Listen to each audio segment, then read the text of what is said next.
பாமர மக்கள் குறிப்பாக பெண்களை குறிவைத்து கிட்னி திருட்டு நடப்பதாக நியூஸ் தமிழ் நேற்றே செய்தியை வெளியிட்டிருந்தது. இது தொடர்பாக என்னென்ன நடந்தது என்பதையும் நியூஸ் தமிழ் செய்தியாக தொடர்ந்து வெளியிட்டுக் கொண்டிருக்கிறது. அந்த வகையில் தற்போது கள சூழல் என்னவாக இருக்கிறது, இந்த விவகாரத்தில் அரசு என்ன நடவடிக்கையை மேற்கொண்டிருக்கிறது என்பது போன்ற பல்வேறு விவரங்களோடு நமது செய்தியாளர் தங்கமணி இணைப்பில் இருக்கிறார். அவரோடு பேசலாம்.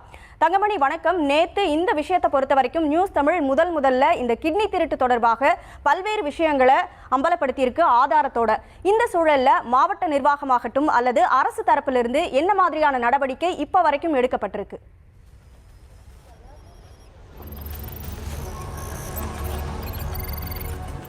கனிமொழி வணக்கம். அதாவது மேற்கு மண்டலத்தினை பொறுத்தவரை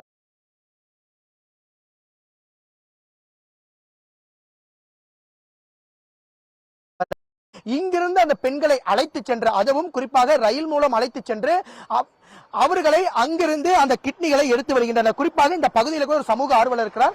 சார் வணக்கம். அது குறிப்பா இந்த பள்ளிப்பாளையம் பகுதி விசைத்தறி தொழில் நிறைந்த பகுதி. இங்கிருக்கின்ற பெண்மணியிடம் அந்த கிட்னி விற்பனை என்பது நடைபெறுகிறது. இது சம்பந்தமா உங்களுக்கு தகவல்?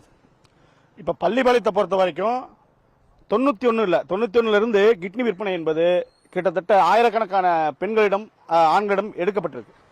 இது இது இது சம்பந்தமாக தொடர்ச்சியான புகார்கள் போயிட்டு தான் இருக்கு. புகார்கள் யார் எடுத்தவங்க கொடுக்கறவங்க சொல்றதில்ல. ஆனா இங்க இருக்கிற அதிகாரிகளுக்கு நல்லா தெரியுது விற்கிறாங்கன்னு சொல்லிட்டு. அதிகாரிகிட்ட கேட்டால் அது அலட்சியமான போக்கில் தான் அவங்க வந்து பண்றாங்க. இதே போல இந்த மருத்துவர்களுக்கு அந்த ஆய்வு, ஒரு கிட்னி உடல் உறுப்பை தானம் செய்யும் பொழுது உறவினர்களா என்ன என்பதை ஆய்வு செய்யணும். அதே போல அந்த ஆய்வு செய்து அதற்கான ஆவணங்களை சரிபார்த்து தான் அந்த உடல் உறுப்பை மாற்றுவதற்கான தேவைகள் அந்த மருத்துவர்களுக்கு நிர்வாகத்துக்கு இருக்கும். ஆனால் இந்த மருத்துவர்கள் என்ன செய்யறாங்கன்னா, பணத்திற்காக கூலிப்படையை போல செயல்பட்டு ஆவணங்களை சரிபார்க்காமல், அதாவது சரிபார்த்தது போல ஒரு ஒப்புதலை கொடுத்து விட்டு இவர்கள் செய்து கொண்டிருக்கிறார்கள். இது போலதான் இங்க இருக்கு. பள்ளிப்பாளையம் பொறுத்த வரைக்கும் பாத்தீங்கன்னா இன்னைக்கு விசைத்தறிகள் நசிவடைந்து போச்சு.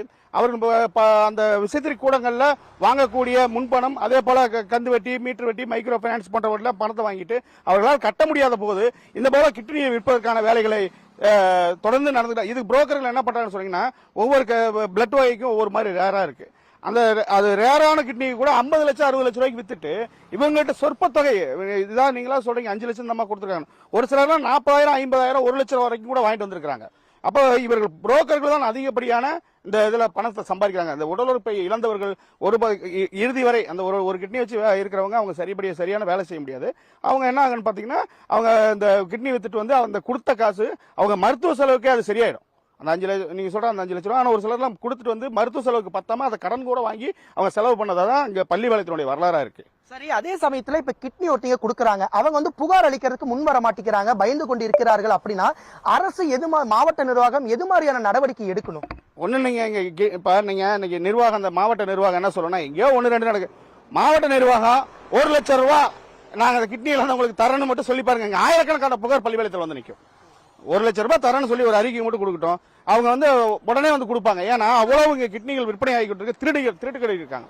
இதுதான் இங்க நடந்துட்டு இருக்கு. பெரிய பெரிய நிறுவனங்கள் இங்க மட்டும் இல்ல, இங்க நீங்க நம்ம தமிழ்நாட்டில் மட்டும் இந்த கிட்னி விற்பனை இங்க இருக்கிற பள்ளிப்பாளையத்துக்காரங்களை நாமக்கல் மாவட்டத்தில் இருக்கவங்களை கொண்டு போய் கேரளா, ஆந்திரா, மேற்கு வங்காளம் வரைக்கும் கூட கொண்டு போய் அந்த மருத்துவமனையில் வச்சு கிட்னி எடுத்துட்டு தான் விட்டுருக்காங்க. சார் அதே மாதிரி இப்ப இந்த பகுதியில் அதிக அளவுல விசைத்தறி தொழில் நிறைந்த பகுதி. இங்க வந்து